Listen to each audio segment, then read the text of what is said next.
Assalamu alaikum wa rahmatullah. Monsieur Traoré, comment allez-vous? Et votre famille, ça va bien? D'accord. Donc, vous comprenez pas Bamara? Oh. Alors que la grande partie de nos prêches ça se fait en langue Bamara. C'est seulement quelques parties qu'on traduit en français. Donc, ça peut, hein, vous pouvez avoir, c'est-à-dire mal de comprendre, puisque la grande partie se fait en Bamara. Mais concernant les conditions du groupe, je peux vous en résumer. Comme c'est un vocal de plus de 14 minutes, donc je vais essayer de vous détailler, de vous dire en grosso modo quoi, le contenu du vocal. Comme vous l'avez déjà souhaité, c'est un groupe qui m'a été créé pour ceux qui désirent qu'on travaille ensemble. Donc, nous nous retrouvons sur ce groupe dans le cadre des objectifs que nous nous sommes visés, nous nous sommes donnés.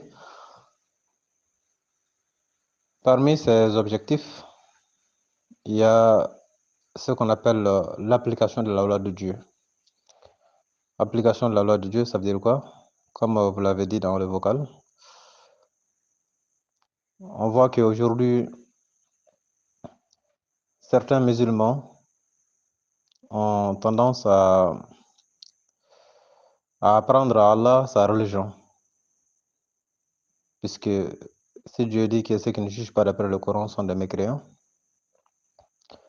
aujourd'hui, de nombreuses personnes se disent musulmanes étant donné qu'elles ne jugent pas d'après le Coran.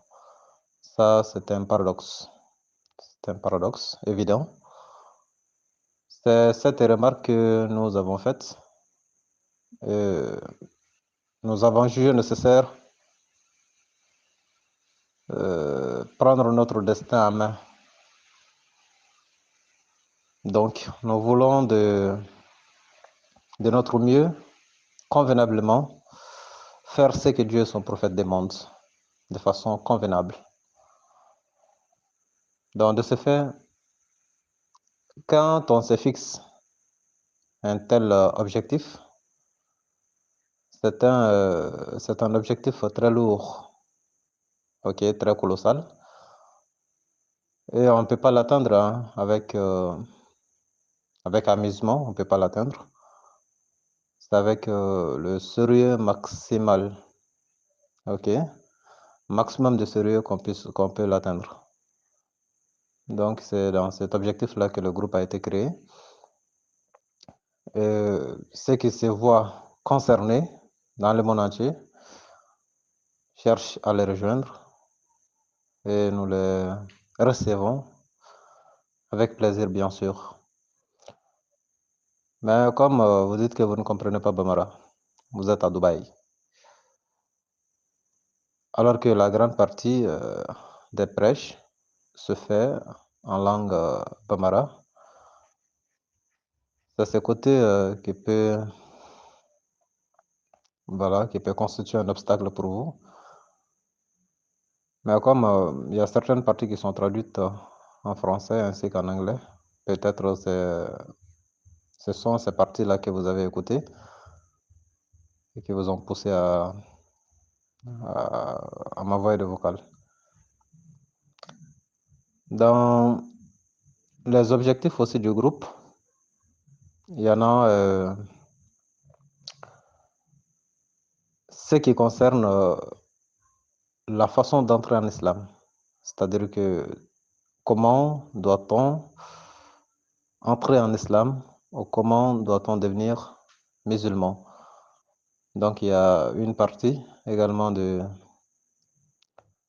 ces vocales qui se porte sur ça également.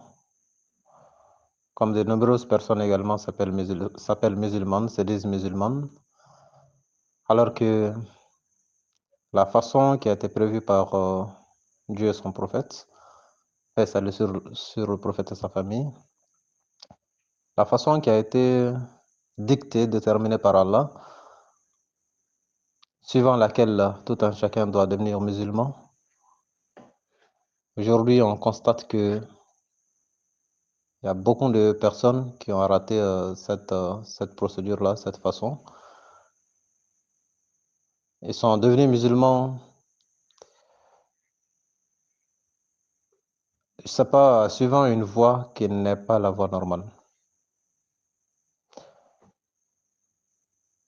La preuve en est que dans le Coran, et d'après les propos du prophète, pour devenir musulman, il y a des procédures à suivre. Et comme on peut le constater dans plusieurs domaines dans la vie courante, pour devenir un président de république, il y a bien sûr des procédures à suivre. Pour devenir un cadre d'un État, il y a bien sûr des procédures à suivre.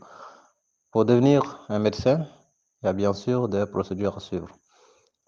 Et comme d'autres domaines, hein, ce n'est pas au hasard qu'on devient médecin. Ce n'est pas aussi au hasard qu'on devient technicien. Donc, il faut passer par les voies prescrites. Et c'est la même chose en islam. Pour devenir musulman, c'est pas au hasard.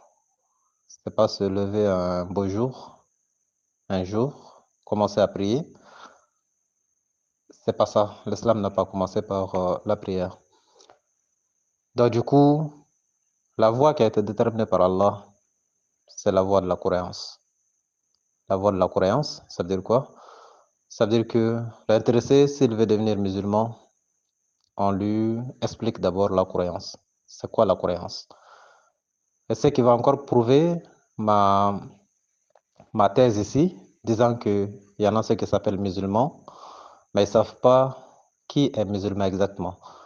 La preuve en est que quand vous leur demandez c'est quoi la foi, c'est quoi la croyance, ils seront incapables, ok, totalement incapables de pouvoir vous la détailler, la croyance. Ils ne peuvent pas, puisqu'ils ne le sont pas. Donc, dans ces cas, ils peuvent en aucun cas vous l'expliquer. Bref, pour dire que la croyance, son synonyme, c'est la foi. La foi. C'est-à-dire que c'est un élément qui est constitué par plusieurs piliers au nombre de 7. Ce qu'on appelle les 7 piliers de la foi, les 7 piliers de la croyance. Et dans ces cas, ces piliers-là se trouvent dans le Coran, sourate 2, verset 285. Ok, sourate 2, verset 285. Ensuite, sourate 2, verset 177. Sourate 2, verset 177. Ensuite, sourate 4, verset 136. Sourate 4, verset 136. Ok? Donc, ce sont les éléments de la foi. Ils sont les suivants. Premièrement, croire en Allah. C'est ça le premier élément de la croyance. Croire en Allah. Ok? Deuxième élément consiste à croire aux anges. Croire aux anges d'Allah. Deuxième élément. Troisième élément, croire au livre saint, au livre d'Allah. Ok. Quatrième consiste à croire au jour dernier, l'au-delà. Le cinquième consiste à croire au messager d'Allah. Et le sixième consiste à croire en la résurrection. Et le dernier, c'est-à-dire le septième, consiste à croire au destin. Ce sont ces 7 éléments qui constituent la croyance. Et on doit expliquer ces éléments-là à toute personne voulant entrer en islam. On doit lui expliquer tous ces éléments-là qui constituent la foi. Donc, s'il parvient à croire en ces 7 éléments, donc l'on dit qu'il a pu avoir la foi, il a cru. Et pour confirmer sa croyance, il doit témoigner quelqu'un, il doit faire témoigner quelqu'un et lui prononcer la parole d'attestation qui consiste à dire Ashhadu an la ilaha illallah wa ashhadu anna Muhammadan Rasulullah. Donc, cela signifie qu'il atteste qu'il n'y a point de divinité à part Allah et qu'il atteste que Mahomet est son messager. Et c'est cette voie seule, unique, qui permet à tout un chacun de devenir musulman. À part cette voie, tous les autres là sont hors sujet, d'après la version du Coran. Vous partez dans Sourate 5, verset 5. Sourate 5, verset 5. Quand j'ai dit, et quiconque abjure la foi, vaine devient son action, et elle sera au jour de la résurrection du nombre de perdants. C'est-à-dire que si vous ne passez pas par la voie de la croyance pour devenir musulman, et si vous pratiquez la religion musulmane sans passer par la croyance, toutes vos œuvres seront vaines. C'est ce qu'Allah veut dire. Monsieur Traoré, voilà en grosso modo le groupe. Voilà en grosso modo les vocales que je vous avais envoyées concernant les conditions du groupe. Et c'est pas tout, hein. Donc après avoir prononcé cette parole d'attestation, les autres actes, c'est-à-dire les actes obligatoires de l'islam, ce sont des actes que Dieu et son prophète demandent. Donc vous êtes tenus à accomplir ces actes-là de votre mieux. Parmi lesquels il y a la prière, parmi lesquels il y a le jeûne de Ramadan, parmi lesquels il y a ce qu'on appelle la zakat, parmi lesquels également il y a ce qu'on appelle les 6 serments de l'islam, qu'on appelle en Bambara, Bay'a al-Douro. Ok? Si vous partez dans Sourate 60, verset 12, Sourate 60, verset 12, ces 6 serments sont bien détaillés là-bas. Pourquoi je vous dicte la partie? C'est là pour éviter des nuances, pour ne pas penser que je fais alliance ou bien allusion à Sherif Ousmane Madan Aydara que nous sommes dans le même groupe. C'est pas pour ça. Je le dis parce que ce sont des obligations dans le Coran. Et nous n'allons pas abandonner la version de Dieu à cause d'une personne quelconque. Ok? Voilà, donc, je ne citais que certaines obligations. Il y en a tant d'autres. Ok, après avoir cru et devenu musulman, bien sûr. Maintenant, concernant comment dirais-je, l'indépendance financière du groupe, le groupe a jugé nécessaire, fixé, sinon, adopter une cotisation mensuelle dont le montant n'est pas fixé. C'est-à-dire que chacun a laissé selon ses moyens, chacun selon ses moyens. Il n'y a pas un montant fixe pour ça. OK?